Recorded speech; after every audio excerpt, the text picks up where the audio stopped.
ในโลกาหลงกวนเมืองกลางเขาเนี่ยพระบิดาองค์นี้ไว้ว่ากวนต่างเสียงไหนมีสองอยู่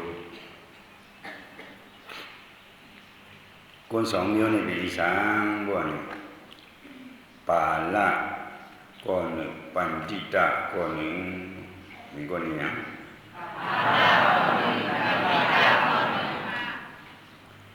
ปาละอันวันนั้นคนหนุ่มนานถึงกันก็ว่าคน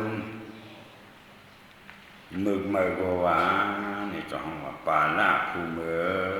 ปาละอันนั้นเป็นความปาลีประมาณเป็นความแต่ว่าเป็นคนผู้เมือก้อยปัญญิตะอันวันนั้นคนหลักคนเดียมคนหูคนหัน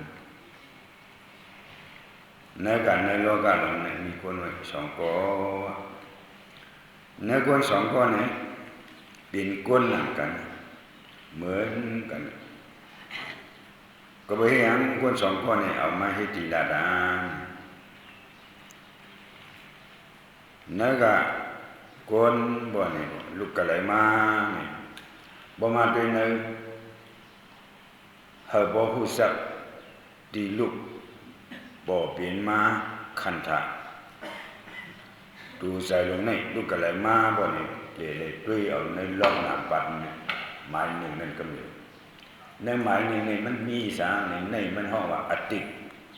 อันว่านั้นป่นมาเนาะอติอันว่านั้นป่นมานี่สัตว์ก่อนวันหลังก็เป็นอติกาลาสัตว์อันป่นมานั้นสัตว์อันป่นมานั้นอติกาลานั่นก็อติกาลา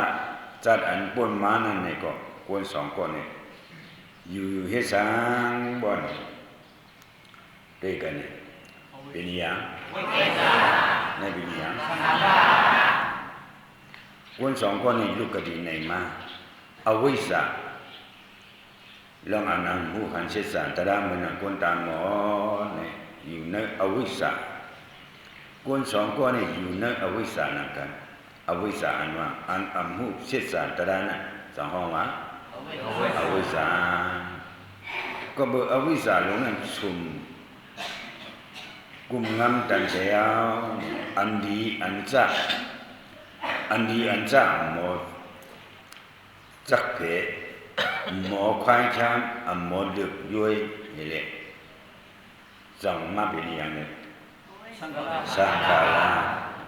นั่นก็สังขารานี่ปุญญาปิติงขายะอาปุญญาปิติงขายะปุญญาปิติงขายะเหตุการณ์นี้กุศลนี่ก็อยู่มาในติงขายะอาปุญญาปิติงขายะเหตุการณ์อากุศลก็อยู่มาในติงขายะกุศลและอกุศลสองเปิงลองหูหันเผยลองหูหันมันลองเก็บเผยตั้งเก็บมันนั่นแต่จริงเหมือนกันเว้ยก็เห็นมันกันนะกุศลก็เห็นมาอกุศลก็เห็นมาอันเหตุการณ์เมื่อการเรื่องการอกุศลตั้งเสียงนั้นจะห้องว่าอาปุญญาปิติงขายะเนาะอันเหตุการณ์นี้กุศลนั้นซ้ำห้องว่าปุญญาปิติงขายะปุญญาอันนั้นกุศลติงขายะอันนั้นปกป้องเฮ็ดสร้างจังหวะประมาณในสินตามันบ่ได้ติงขายะกามาภวะมันนี่ติงขายะอันปกป้องกามาภวะกายกรรมเฮ็ดวจีกรรมสุวามโนกรรมสวนอันเอาเหตุการณ์นี้ก็กายกรรมวจีกรรมมโนกรรมตูเหตุสุภาษาจักเหมือนกันนะเหตุการณ์จ้าก็รู้เขาเหตุสุภาเหตุเสือเขาเหตุจอมกันซึ่งในห้องว่ากรรมสามบ้านที่ไหนกรรมสามบ้านนี้จะเอากรรมสามบ้านเพราะกรรมสามบ้านเต็มทวนว่านี่ก็มันกว่าเหตุได้การดีก็มันเหตุเต็มทวนได้การสร้างก็มันเหตุเต็มทวนได้เฉพาะมันนั้นใส่เขาวนลองอ่ำดีก็บ่ใส่วนนั้นเขาวนหลายๆก็ลงตัวกว่าเหตุมันมีอภิธานเฉพาะมันก้อนหนึ่งมันเหตุการณ์อากุศลอำนั้นลูกเขาล้างเขาเมื่อนั้นลันเนี่ย